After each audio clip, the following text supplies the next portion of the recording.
Subscribe करें और bell दबाएं ताकि कोई खबर रह न जाए।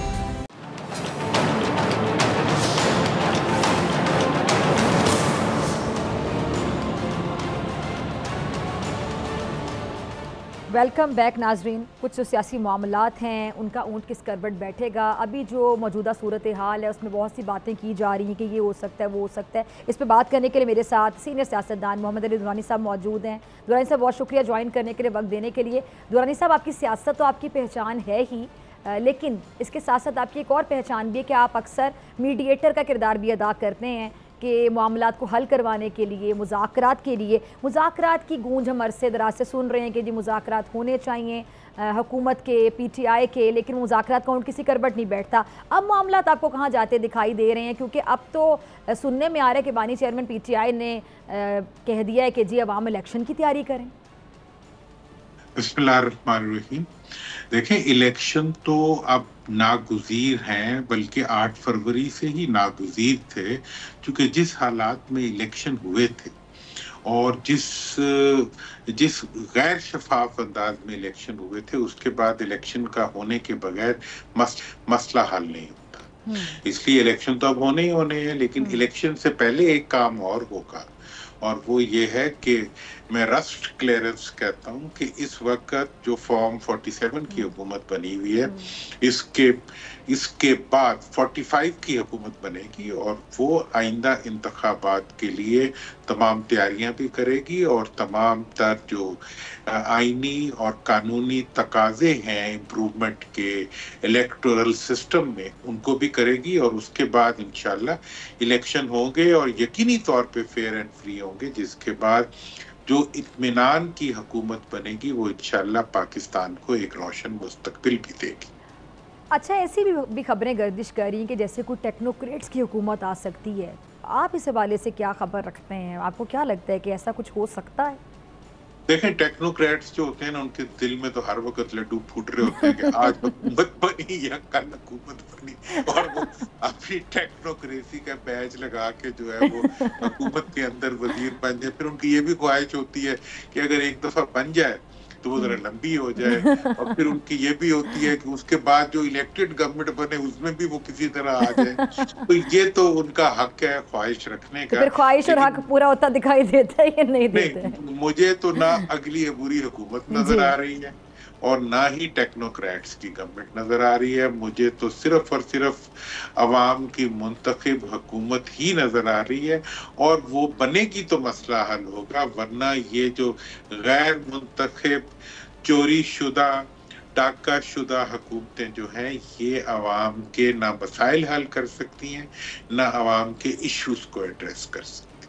ठीक है। अच्छा, ये जो अभी उज़्मा बुखारी साहिबा की भी मैं प्रेस कॉन्फ्रेंस सुन रही थी, आपने भी सुनी होगी, वो जो बात कर रही थी, गिले शिकवे कर रही थी और बात कर रही थी कि जी जो कानून है वो सबके लिए बराबर होना चाहिए, क्या मैं कौम की बेटी नहीं हूँ। बाकी भी उन्होंने अपने तमाम जो साथी जो नून लीग के जो खासतौर पर पंजाब हुकूमत की नुमाइंदगी कर रहे हैं, हिना परवेज़ भट्ट साहिबा का नाम लिया और भी 2-4 नाम लिए। उन्होंने कहा क्या ये कौम की बेटियाँ नहीं हैं?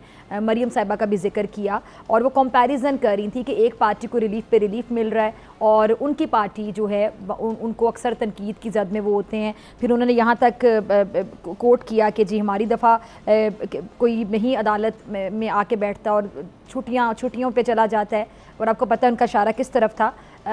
ये जो अभी गिले शिकवे किए जा रहे हैं नून लीग की जानिब से, मरियम साहिबा ने भी कल काफ़ी लंबी बात की, वो भी आपने सुनी होगी। ये आपको कन्फ्यूजन का नतीजा दिखाई देते हैं? किसी किस्म की कोई फ्रस्ट्रेशन है या क्या नज़र आता है? वो अब देखें, ये तो हमारे खैर अपने बच्चे हैं जो बातें कर रहे हैं, लेकिन वैसे वो एक मुहावरा है कि चोर की दाढ़ी में तिनका।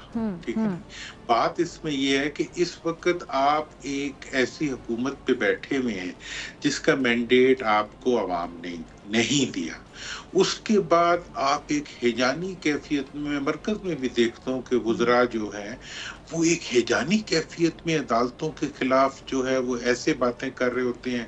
मतलब वज़ीर इत्तलात आते हैं अचानक आके, बगैर किसी से पूछे, बगैर किसी फोरा से अप्रूवल लिए हुए वो आके एक सबसे बड़ी पार्टी के ऊपर बैन लगाने का ऐलान कर देते हैं, उसके बाद दूसरे साहब आते हैं, वो कोई और ऐलान कर। मतलब ये हो गया है कि आप क्या महंगाई से लड़ना चाहते हैं, आप क्या मुल्क की मईशत को बहाल करना चाहते हैं, या आप अवाम से लड़ेंगे, अदालतों से लड़ेंगे, वोटर से लड़ेंगे, ऑपोजिशन से लड़ेंगे, आप सिर्फ लड़ाई करेंगे। और एक सवाल ये भी ज़हन में आता है कि आपस में क्या आपकी कोऑर्डिनेशन नहीं है कि एक आपके वफाकी वज़ीर ये बात कर रहे हैं और बड़े यकीन के साथ वो बात कर रहे हैं पाबंदी वाली, और उसके बाद फिर कोई और बयान आ जाता है तो वो कन्फ्यूजन को क्रिएट किया जाता है।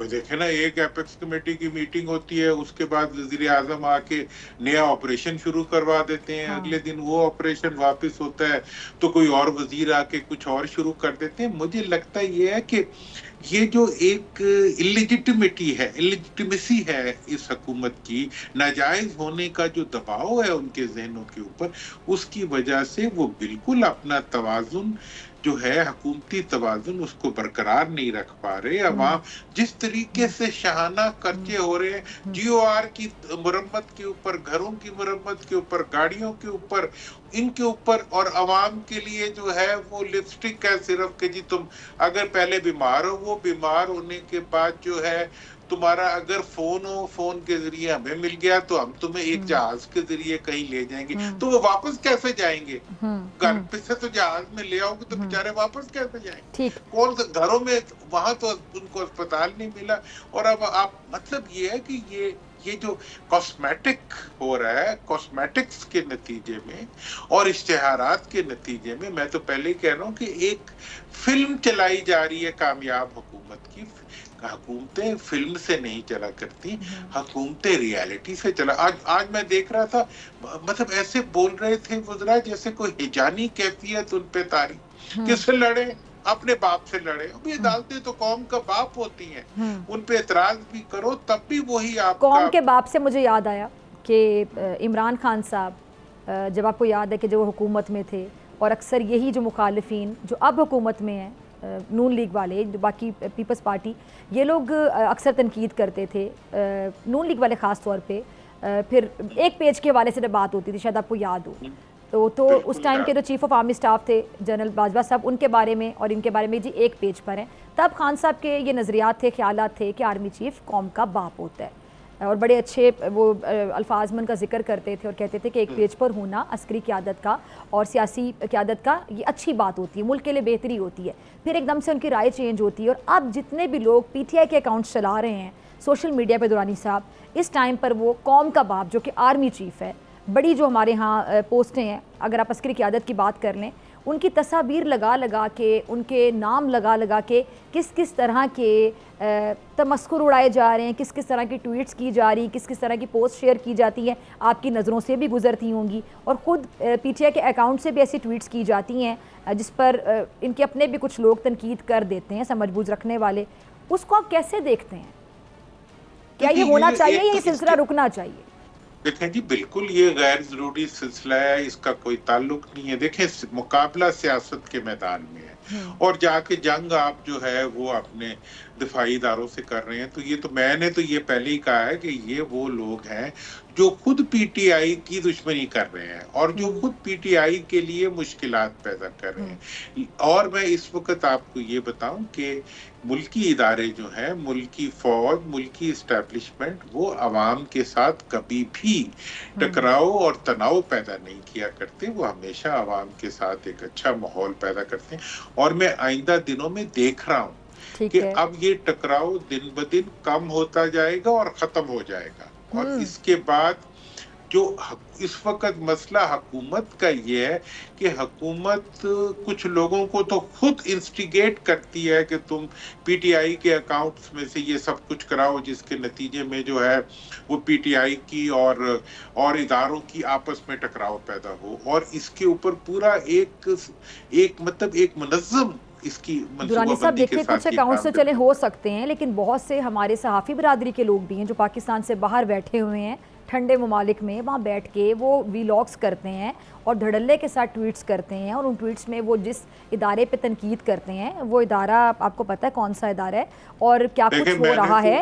ये मैंने तो उन्हें हमेशा कहा है कि भाई देखो, अगर आप पीटीआई के हो तो आपका लीडर भी यहाँ है, आपकी पार्टी भी यहाँ है, आपकी सियासत भी यहाँ है, आपके वोटर्स भी यहाँ है। तो जो लोग यहाँ हैं और इस मुल्क में रह के आप शदीद गर्मी के अंदर जानलेवा बिजली के बिल अदा करके भी जो आपके साथ खड़े हुए हैं, उनके लिए मुश्किलात तो पैदा ना करो ना। तो ये तो एक डेफिनेट सी बात है। और तो मैं ये उन बात अकाउंट्स की बात करूं जो वेरीफाइड अकाउंट्स हैं, जो नामवर शख्सियात, चाहे वो सहाफ़ी बरादरी से ताल्लुक़ रखती हैं, सियासी बरादरी से ताल्लुक़ रखती हैं, मैं उन लोगों की बात कर रही हूँ जो अननोन अकाउंट से, चले उनका हम जिक्र नहीं करते, ठीक है, वो हो सकता है आप जो कह रहे हैं कि हो सकता है पीटीआई के सियासी मुखालिफिन के भी कुछ अकाउंट्स हों, लेकिन जो लोग खुलकर पीटीआई को डिफेंड करते हैं, उनके अकाउंट से जो लिखा जा रहा होता है, शेयर किया जा रहा होता है, वो तो सबके सामने है ना। देखिए जी, उनके बारे में तो फिर यही कहा जा सकता है, हुए तुम दोस्त जिसके दुश्मन उसका आसमां क्यों हो। मतलब ये है कि दोस्त तो वो होता है जो अपने दोस्तों की बेहतरी को देखे। देखिए मैं पिछले 9 महीने से 8 महीने से मुसलसल रिकंसिलिएशन की बात कर रहा हूँ, और मैं आज यकीनी तौर पे इस चीज को पूरे एतमाद से कह सकता हूँ कि आज अदलिया के रवैये की वजह से, अदलिया के रोल की वजह से, और खुद पीटीआई ने जो अपनी पॉलिसीज को रिविजिट किया है उसकी वजह से आज माहौल के अंदर बहुत ज्यादा बेहतरी पैदा हुई है। अब ये बात मैं पूरे यकीन से कह रहा हूं कि जो टकराव की कैफियत पहले पाई जाती थी वो अब कम हो रही है। अब हुकूमत बिला जवाब टकराव पैदा करने के, आइन को अंडर क्वेश्चन लाने के और आईनी इदारों को बाहमी एक दूसरे से लड़ाने की जो कोशिश कर रही है, इसको रोकने के लिए पीटीआई के वर्कर्स को अपना किरदार अदा करना चाहिए और खुले तरीके से हुकूमत को ये मैसेज दिया जाना चाहिए अवाम की तरफ से कि हम मुल्क के अंदर और दिफाई है उनका हम किसी के साथ किसी का वो हमारे लिए काबिल कबूल नहीं है। ये जो रवैया है कि वजीर जो सरकार की तनख्वाह लेते हैं और वो चैनलों पे आके खड़े होके जो है मतलब कमोबेश अब्यूसिव लैंग्वेज यूज कर रहे होते हैं मुल्क के इंतहाई मोहतरम इदारों के खिलाफ, ये जो है ये सिलसिला हुकूमत नहीं कर सकती और हुकूमत को ये रोकना पड़ेगा। दूसरी बात ये है कि हुकूमत जिसको चाहती है उठा लेती है। भाई अब वो किसी के दफ्तर पे हमला कर दिया, किसी के कंप्यूटर उठा लिए, किसी के बंदे उठा लिए। मतलब आप क्या इस मुल्क के अंदर हिटलर बन के हुकूमत करना चाहते हैं? अब हिटलरों की गुंजाइश नहीं है दुनिया के अंदर। अब अगर जमहूरियत की गुंजाइश है तो फिर जमहूरी बन के चलें, हिटलर बन के अब इस मुल्क को आप नहीं चला सकते। और अगर ऐसा करेंगे तो फिर आप पे कल कोई हिटलर आएगा तो फिर आपके लिए मुश्किलात पैदा। ठीक है, अच्छा, इमरान खान साहब रिहा होते आपको अनकरीब नज़र आ रहे हैं या क्या देखते हैं आप उनके अदालती मामलात में?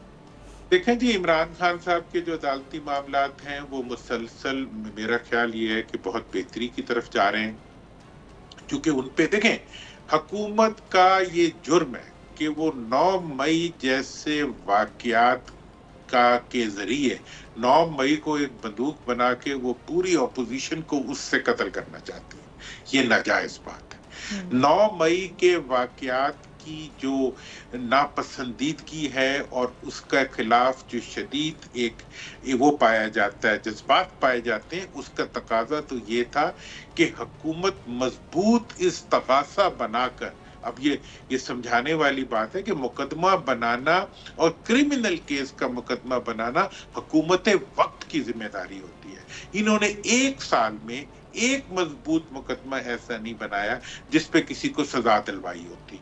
अमेरिका के अंदर, लंदन के अंदर ऐसा वाकयात होता है तो इस्तगासा दिन रात हुकूमतें बैठ के उन लोगों को इबरत का निशान बना देती हैं जिन्होंने किसी आम आदमी की या किसी इदारे की तौहीन की होती। ये जो है ये टेलीविजन पे खड़े होकर तकरीरें करके दुश्मनों की और अपने मुखालफिन की तौहीन उस वाकयात के रेफरेंस से करते हैं और अपनी ड्यूटी नहीं करते।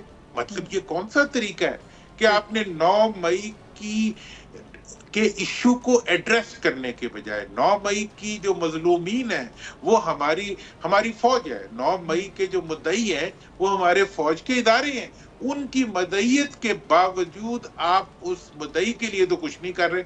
और जो क्रिमिनल केस होता है, ये क्रिमिनल केसेस है, इसमें हकीकत में जो साहब अभी जो होती है, रिसेंटली एतराफ़ किया है इमरान खान साहब ने कि जी उन्होंने कहा था कि GHQ के बाहर जाके या कोर कमांडर हाउसेस के बाहर जाके एहतजाज किया जाए। साथ उन्होंने कहा कि मैंने पूरा अमन एहतजाज का कहा था, तोड़फोड़ जो हुई वो उन्होंने नहीं कही थी, मतलब वो पूरा अमन एहतजाज तक मान गए हैं। लेकिन इससे पहले वो मानते भी नहीं रहे पूरा साल। उन्होंने कहा कि मुझे क्या पता, मुझे तो पकड़ा हुआ था, मेरे तो इल्म में बात नहीं है।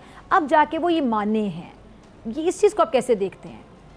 देखिए, अब जहां तक उनके किसी बयान का ताल्लुक है, जो जेल से दिया गया हो, वो जेल जिसके अंदर ना कागज जा सकता है, ना पेंसिल जा सब कुछ रिपोर्टर्स थे जो वहाँ पे मौजूद थे हमारी साफी बिरादरी के, और कल मेरे साथ प्रोग्राम में भी मौजूद थे जियो के सीनियर कॉरेस्पॉन्डेंट और एक्सप्रेस न्यूज़ के जो वहाँ पर मौजूद थे, और उन्होंने ये रिपोर्ट की है। जी जी जी जी, मैं उसी तरह, उन्होंने जो कह रहे हैं वो रिपोर्ट कर रहे हैं, वो ठीक होगा। वो जो कुछ भी कह रहे हैं उनका कहना वैसे ही है जैसे हुकूमत के किसी फर्द का कहना है। अब यह है कि अगर वो उन्होंने कोई जुर्म किया है, अगर मुजाहरे के अंदर कोई जुर्म का इर्तिकाब हुआ है, तो वो किसने किया है उसको सजा मिलनी चाहिए। वो सजा कौन देगा? बयान देगा? क्या कोई सहाफी जाके सजा देगा? या हुकूमत का कोई वजीर जो है वो अदालत बन के बैठ जाएगा? या कोई वजीरा जो है वो बैठ के तकरीर करके जो है वो किसी को मुजरिम और किसी को मुल्जिम बना दी?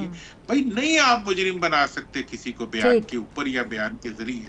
आपने मुल्जिम को मुजरिम बनाना है तो आपको अदालत में जाना पड़ेगा, अदालत में इस्तगासा केस पेश करना पड़ेगा, और ये हुकूमत की जिम्मेदारी है। हुकूमत अपनी जिम्मेदारी अदा ना करके पूरे मुल्क के सियासी निजाम को डिस्टेबलाइज करना चाहती है, और ये आइन को मुतनाज़िया बनाने की कोशिश। ठीक है दुरानी साहब, बहुत शुक्रिया आपके वक्त के लिए। नाज़रीन, इसी के दीजिए इजाज़त, आपसे मुलाकात होगी इंशाल्लाह पीर के रोज़, सेम टाइम सेम चैनल। अगर ज़िंदगी ने वफ़ा की, दुआओं में याद रखिएगा, अपना बहुत ख्याल रखिएगा। अल्लाह ने के बाद